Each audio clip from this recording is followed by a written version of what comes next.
자, 오늘의 말씀의 제목은 복 있는 사람이라는 제목을 가지고 말씀을 나눠보려고 합니다. 시편의 말씀은 우리 삶의 고백과 하나님을 찬양하는 것으로 기록이 되어 있다라고 말씀을 드렸습니다. 시편을 간단하게, 시편은 150편까지 있는데 간단하게 세 편으로 요약을 한다면, 첫 번째는 시편 1편 말씀, 뭐죠? 복 있는 사람은입니다. 복 있는 사람은 어떤 사람인가 라는 것에 대해서 기록을 하고 있고, 또 두 번째로는 뭐예요? 시편 23편, 뭐죠? 여호와는 나의 목자가 되는 사람. 그 사람은 어떻게 산다고요? 하나님의 말씀을 주야로 묵상하며 산다고 했죠. 그러면서 시편 150편 마지막에 할렐루야, 하나님을 찬양하라. 하나님을 찬양하는 삶이 복된 삶이다 라는 것을 우리에게 말씀을 했습니다. 어떻게 보면 오늘 이 146편 말씀은 시편 1편과도 연결이 되어 있고, 또 시편 150편과도 연결이 되어 있습니다. 처음에 할렐루야로 시작하고 마지막에 할렐루야로 마치게 되어지는데, 오늘 말씀의 5절에 보니까, 마지막 절에 보면 하나님께 자기의 소망을 두는 자는 복이 있도다 이렇게 기록을 하고 있습니다. 그래서 오늘 말씀 제목은 복 있는 사람인데, 어떤 사람이 복 있는 사람일까요? 오늘 말씀을 통해서 함께 은혜를 나누려고 합니다. 첫 번째로는 3절 말씀입니다. 3절 말씀 같이 읽어봅니다. 시작. 귀인들을 의지하지 말며 도울 힘이 없는 인생도 의지하지 말지니 라고 기록을 하고 있습니다. 첫 번째로 어떤 사람이 복이 있는 사람입니까? 사람을 의지하지 않는 사람. 다른 말로 표현하면 하나님을 의지하는 사람이 복이 있다는 거예요. 하나님을 의지하는 사람이 복이 있습니다.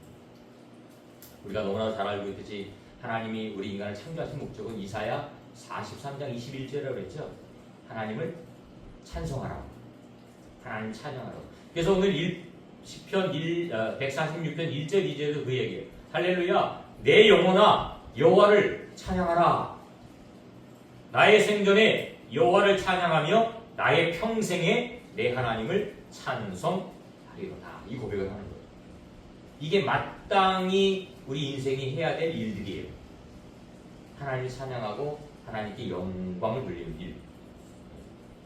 근데 사람들은요, 하나님께 찬양하고 하나님께 영광을 돌리는 일을 본분으로 삼지 않고, 오늘 말씀 3절에 읽었던 것처럼 사람을 의지한다는 거예요. 도울 사람들을 의지한다는 거예요. 귀인들을 의지하지 말며 도울 힘이 없는 인생도 의지하지 마라.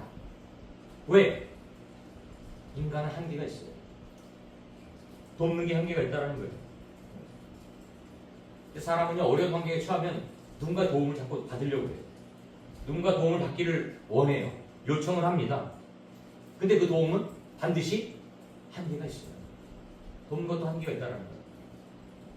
그러니까 그 도움이 끊어지면 어떻게 돼요? 절망하고 좌절하고 포기하지. 자살하는 사람들이 주변에 도움을 요청을 합니다. 근데 도움을 받을 사람이 없다라고 생각하니까 자살하는 거예요. 누군가 도움이 있다고 생각하면 그 사람을 찾아가요. 도움을 요청을 해요.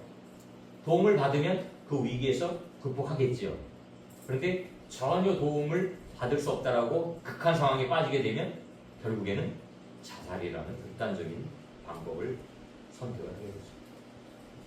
근데 오늘 본 말씀 뭐라고 해요? 그런 인간을 의지하지 말라. 한계가 있다는 거예요. 한계가 있어요. 그래서 우리는, 저와 여러분들은 늘 하나님만을 의지해야 된다. 하나님은 어떤 분이에요? 전지전능하신 분.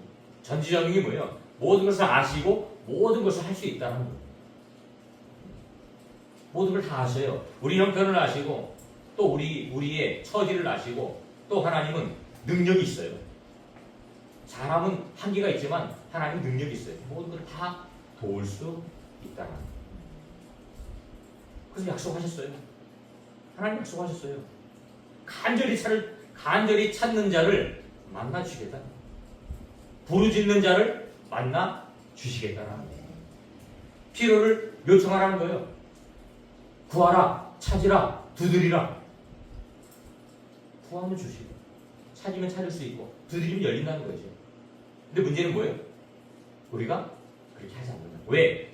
믿지 않으니까. 신뢰하지 않으니까. 신뢰하지 않으니까. 하나님은 안 보이고, 사람들은 보이고, 가까이 있는 사람들 찾아가서 도와주세요. 결국은 사람을 찾는 건 뭐예요? 인본주의죠. 하지만 우리는 인본주의가 아니고 철저하게 신본주의로, 하나님 중심으로, 말씀 중심으로. 그래서 바울은 이렇게 그거예요. 내게 능력 주시는 자 안에서 내가 모든 것을 할 수 있다. 내게 능력 주시는 자가 누군데요? 여호와 하나님이잖아요. 그렇죠?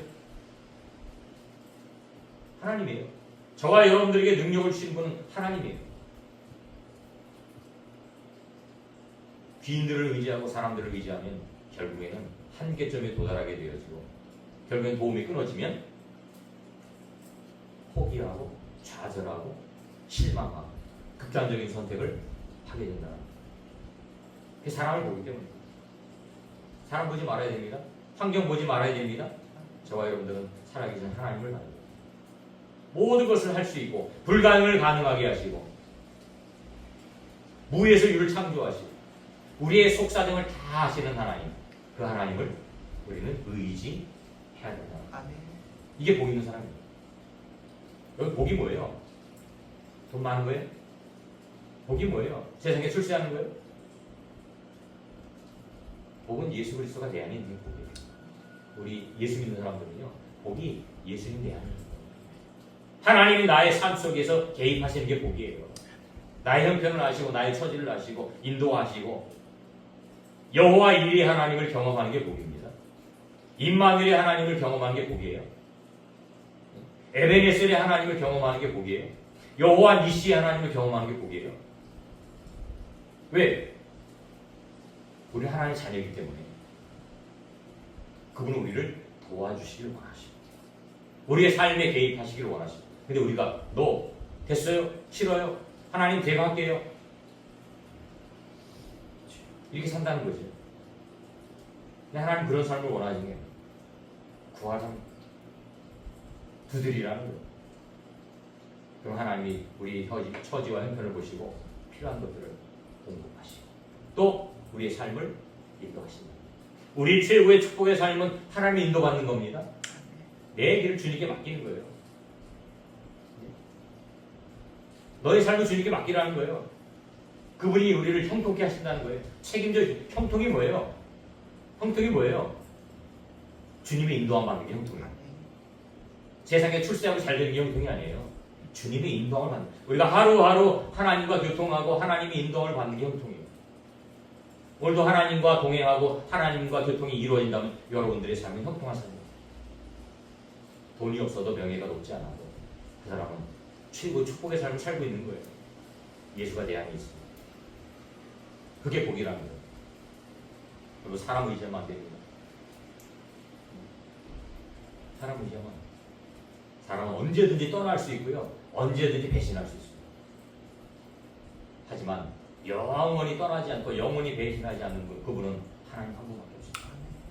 늘 동행하시길 원하시고 늘 함께 하시길 원하시고 늘 우리가 잘 되기를 원하시고 늘 우리가 축복의 삶을 살기를 원하세요. 하나님을 의지하는 사람들이 그런 복을 주신다는 거예요. 사람들은요, 4절에 보니까 그의 호흡이 끊어지면 흙으로 돌아간대요. 사람은 인생의 다음은 끝나는 거예요. 사람의 인생은 한계가 있잖아요. 근데 하나님은 영원하신 거죠. 영원하신 거죠. 언제나 우리와 함께 하시는 거죠. 그리고 사람 의지하면 안 됩니다. 인생 의지하면 안 돼요. 우리는 늘 하나님을 의지하는 삶을 살아야 됩니다. 두 번째로 5절 말씀 함께 읽어봅니다. 시작. 야곱의 하나님을 자기의 도움으로 삼으며 여호와 자기 하나님에게 자기의 소망을 두는 자는 복이 있도다. 이렇게 기록을 하고 있습니다. 하나님께 소망을 두는 사람은 복이 있다. 하나님께 소망을 두는. 이 사람이 복이 있는 사람. 야곱의 하나님을 자기의 도움으로 삼은 하나님만이 나의 도움이 되십니다. 그죠? 여호와 하나님을 하나님께 소망을 두는 자는 복이 있다. 사람은 사람으로 태어나서 각자의 꿈이 있죠. 소망이 있습니다. 많은 사람들이 이 세상에 살아가면서 꿈과 소망을 가지고 살아가요. 공부 많이 해서 출세해서 돈 많이 벌고 이 세상에 이름 남기고 성공하고 사업이 잘 되고, 그죠? 뭐 교수가 되고 박사가 되고 의사가 되고 판검사가 되고 여러 가지 많은 것들. 이것이 성공이라고 생각하고 이렇게 살아가요. 그게 실패라는 게 아니에요. 좋은 거예요. 높이 평가받을 만한 일이에요. 근데 성경에서는 그 성공적인 삶을 세상에 출세해주지 않아요. 시편 1편에 보면 복 있는 사람은 악인의 꾀를 쫓지 않는 사람이다. 그죠? 또 복 있는 사람은 여호와의 율법을 즐거워하며 주야로 묵상하는 사람이다. 이렇게 시편 1편에서는 기록을 하고 있습니다. 악이 뭔데요? 하나님을 떠나는 게 악이에요. 하나님과 배반된 삶을 사는 게 악이에요. 악은 사람을 미워하고 때리고 죽이고 이게 아닙니다. 하나님을 떠나면 모든 것이 악이에요. 하나님의 뜻과 배반된 것은 모든 것이 악이에요. 오늘 본문에도 자기의 소망을 하나님께 두는 사람은 복이 있다. 소망, 우리 꿈꾸는 것, 세상의 돈의 명예, 권력이 아니고 하나님을 향해서 하나님의 꿈을 꾸는 것.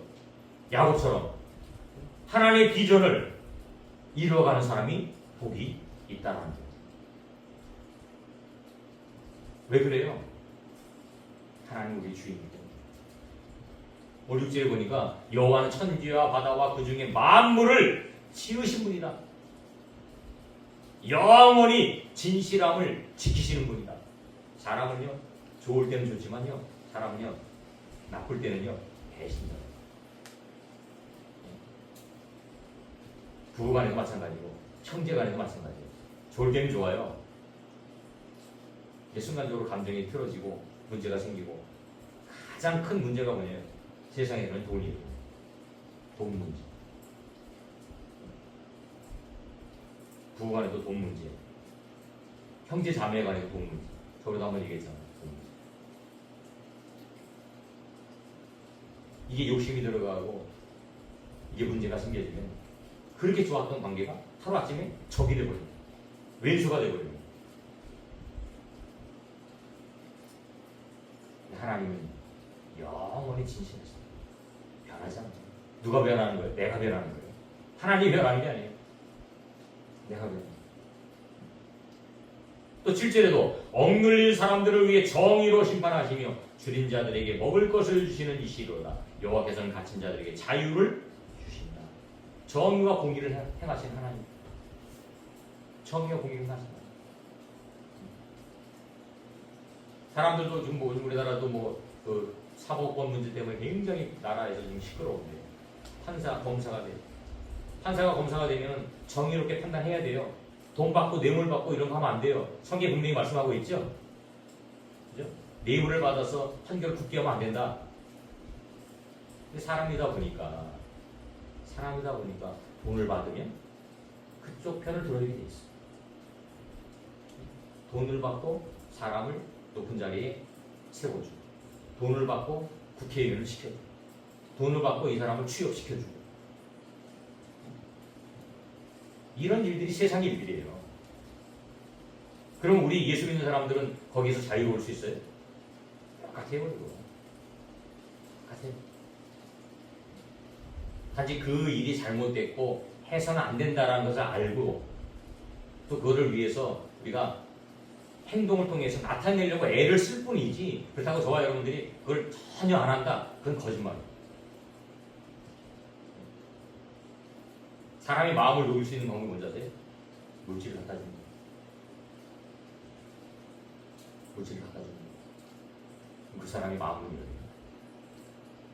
인생을 살아보니까 그렇죠. 그 사람과 관계에 내가 안 좋아요. 껄끄러워요. 그럴 때 그 사람의 마음을 열기 위해서는 내가 돈을 주든지 선물을 주든지 딱 해주면 그 사람의 마음이 열려. 마음이 변하는 물질에 의해서. 하나님은 그렇게 하지 말라고. 공의와 정의. 공의와 정의. 또 8절에서도 여호와께서는 맹인들의 눈을 여시며 여호와께서 비굴한 자들을 일으키시며 여호와께서는 의인들을 사랑하신다. 사랑이 하나님. 사랑이 하나님. 하나님 사랑해. 모든 것을 사랑으로 품어주셔요. 우리 인간은 그렇게 사랑할 수 있어요? 아니에요. 우리는 내가 이득이 되면 사랑해요. 하지만 내가 이득이 안 된다고 생각하면 사랑하지 않아. 그때는 적이야. 하나님 사랑해요. 그 하나님께 소망을 드는 거예요. 하나님 우리 모든 죄를 용서하십니다. 어떠한 죄도 용서하세요. 하나님께 용서받지 못할 죄는 없어요. 다 용서하십니다. 예수님 앞에 가늠한 여인을 끌고 왔을 때 예수님은요, 그 여인이 가늠했다는 사실을 알고 계셔요. 하지만 예수님 뭐라고 해요? 너희 중에 죄가 없는 자가 먼저 돌로 저 여인을 차라. 그때 한 사람도 그 여인에게 돌을 던지지 못해요. 왜요? 자기도 다 죄를 졌거든요. 다 죄를 졌어요. 그러니까 어느 누구든지 한 명이라도 먼저 나서서 돌을 감히 던지지 못하는 거예요. 거기서 말씀하시는 게 뭐예요? 내가 너희를 용서하고 사랑하는 것처럼 너희도 미안한 것이. 너희도 용서하고 사랑하라는 거예요. 그게 하나님께 소망을 두는 삶의 모습이에요. 9절에서도 여호와께서는 나그네를 보호하시며 고아와 과부를 붙드시고 악인들의 길은 굳게 하시는 거다. 하나님 우리를 보호해주신다는 거예요. 우리 아까 찬양했던 것처럼 우리 피해난 자가 되신다. 우리를 보호하고 지켜주시고 안위해 주신다는 거예요. 힘들고 어려운 사람들 하나님이 다 보호하신다는 거예요. 그래서 구약성경에 보면 항상 그 얘기가 나오잖아요. 고아와 과부와 이방인들을 챙기라는 거예요. 기억하라는 거예요. 왜? 세상에서 소외받고 세상에서 버림받은 영혼들 불쌍히 여기죠. 그 영혼들 향해서 손을 펴라는 거죠. 하나님의 사랑을 그들에게 나타내 보이라는 거예요. 그렇습니다. 하나님의 날개 아래 들어가면 우리는 편안한 삶을 살 수 있어요. 왜 세상에서 풍파가 많고 왜 세상에서 고통받는 거예요? 하나님의 날개 그들을 떠나주고 있어요. 하나님께 소망을 두지 않고 세상에 소망을 두고 살아요. 욕심이 잉태한 즉 죄를 낳고 죄가 장성한 즉 사망을 낳는다. 세상의 욕심 때문에. 시편 기자 10편 121편에는 내가 산을 향하여 눈을 들리라 나의 도움이 어디서 올까? 나의 도움은 천지를 지으신 여호와에게서로다. 이렇게 고백을 하고 있습니다.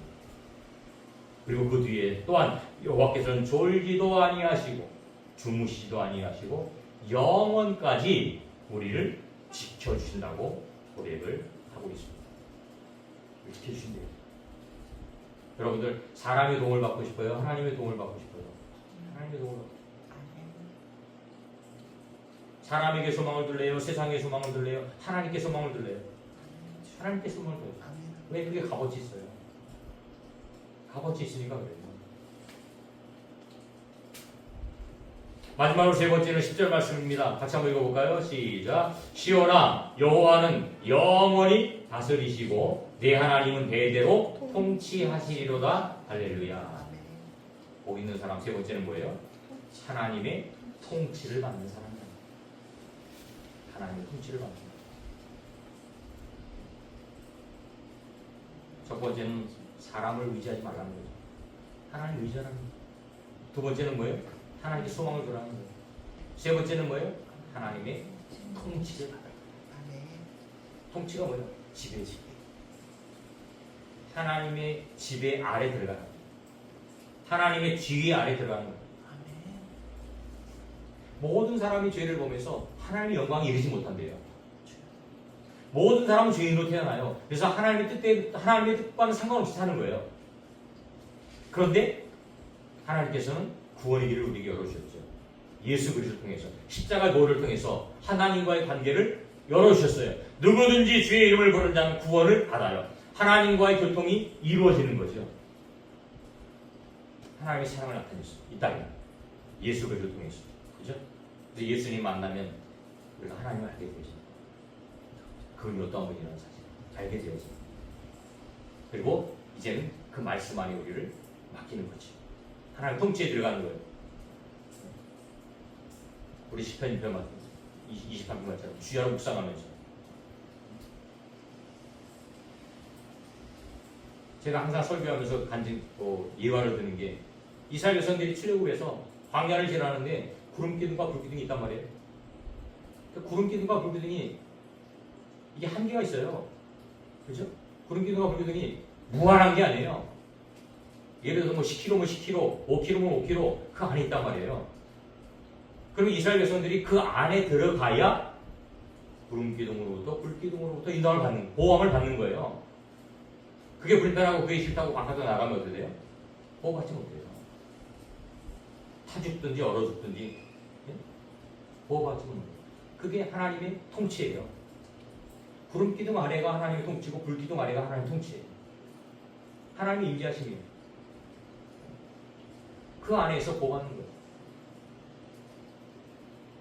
어미의 품속에 있는 병아리는 독수리로부터 보호함을 받을 수 있잖아요. 어미의 품이 싫고 불편하다고 나가면 어떻게 해요? 독수리가 그 병아리를 치해가는 거예요. 우리도 마찬가지입니다. 하나님의 통치를 받으면 하나님이 우리를 대신해서 싸워주시죠. 그런데 우리가 그 품이 싫다고 나가버리는 순간 우리는 병아리와 같은 신세가, 언제 오는 사자가 두루 다니며 삼킬자를 찾는다고 했는데 그 삼킬자가 되고 만다는 거예요. 목표가 되는 거예요. 우리를 채가는 거예요. 그러면 우리는 죽은 인생이 되는 거죠. 소망 없는 인생이 되는 거죠. 그럼 불기둥 안에 들어가야 됩니다.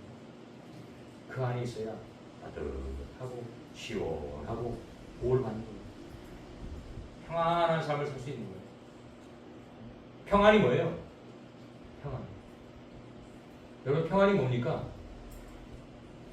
편안하고 평안하고 틀려요. 평안과 편안을 착각하면 안 돼요. 초가상관이 있어도 내 마음속에 그리스도가 있으면 평안. 좋은 집에 있어도 그리스도가 없으면 평안하지 않아요. 편안은 할 수 있어요. 좋은 침대에 누우면 편안은 할 수 있어요. 하지만 평안이라는 건요, 내 마음에 예수 그리스도가 있을 때 진정한 평안을 누릴 수 있는 거예요. 진정한 행복을 누릴 수 있는 거예요. 그 평안을 주시겠다는 거예요. 이게 하나님이 주시는 복이에요. 하나님의 통치를 받는 것.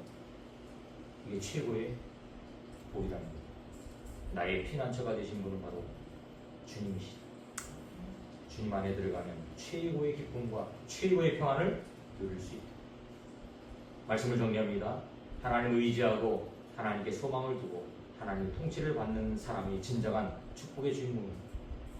저와 여러분들이 모두가 축복의 주인공이 되어야 될 줄로 믿습니다. 그래서 내가 축복을 누리고 내가 행복을 누리고 내가 기쁨을 누려야 우리 주위 있는 사람들에게 이 복음을 전할 수 있는 거예요. 내가 누리지 못하면 절대로 전할 수 없습니다. 여러분들 모두가 이 축복의 주인공이 되어서 많은 사람들에게 예수 그리스도의 진정한 복음을 나눌 수 있는 여러분들 되시기를 주님의 이름으로 축원합니다.